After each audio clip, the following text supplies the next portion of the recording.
ایک تاجر کی بیوی تھی۔ اللہ تعالیٰ نے اس کو نیکی بھی دی تھی اور حسن و جمال بھی دیا تھا۔ وہ زندگی گزارتی رہی۔ اس کا خاوند سفر کے لیے کسی دوسرے شہر جاتا ہے۔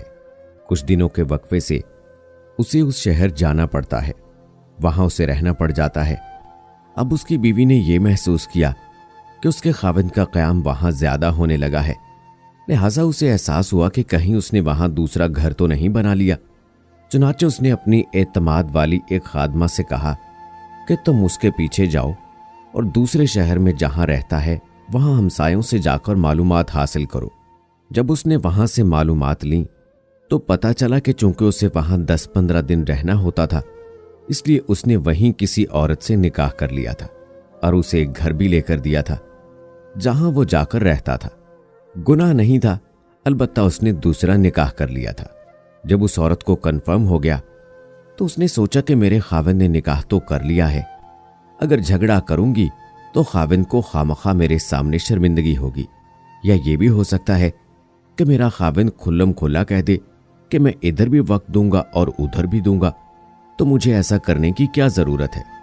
جو محبت کی مساوات میرے اور میرے خاوند کے درمیان ہے، کیوں نہ میں اسی کو برقرار رکھوں؟ یہ سوچ کر اس نے پردہ رکھنے کا ارادہ کر لیا۔ چنانچہ وہ اپنے خاوند کے ساتھ اسی محبت کے ساتھ رہتی رہی، حالانکہ اسے یقین تھا کہ جب یہ دوسرے شہر میں کاروبار کے لیے جاتا ہے تو وہاں اس کی دوسری بیوی بھی موجود ہے۔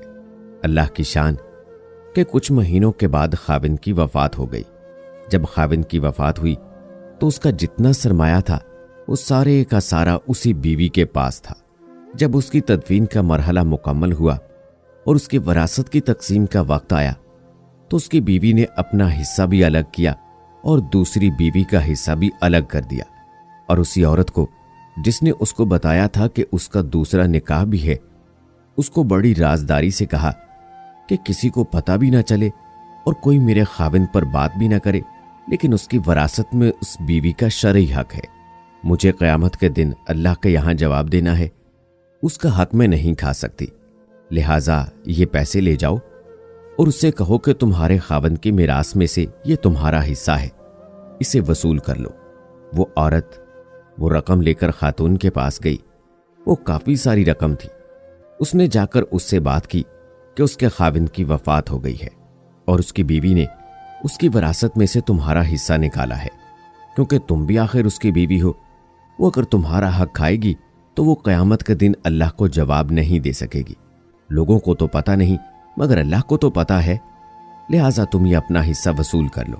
اس عورت نے وہ رقم پکڑ کر کہا کہ اللہ اس کا بھلا کرے، وہ کتنی نیک عورت ہے، وہ کتنی اچھی عورت ہے جس نے میرا خیال رکھا۔ پھر اس نے کہا کہ تم یہ مال میری طرف سے لے جا کر اس عورت کو واپس کر دو، اس لیے کہ اس خاوند نے مرنے سے 1 ہفتہ پہلے مجھے طلاق دے دی تھی، اور اس طلاق کا پتہ یا مجھے ہے یا میرے اللہ کو ہے، لہٰذا اس وراثت میں میرا کوئی حصہ نہیں بنتا، یہ اسی کا حصہ ہے، لہٰذا اسے واپس کر دو۔ دوستو، یہ تعلیمات کون سا طریقہ زندگی دے رہا ہے؟ یہ دین اسلام دے رہا ہے۔ دنیا کو تو معلوم نہیں کہ حقیقت کیا ہے، لیکن جب دل میں خوف خدا ہوتا ہے تو پھر لوگ ایک دوسرے کے حقوق کی اتنی رعایت رکھتے ہیں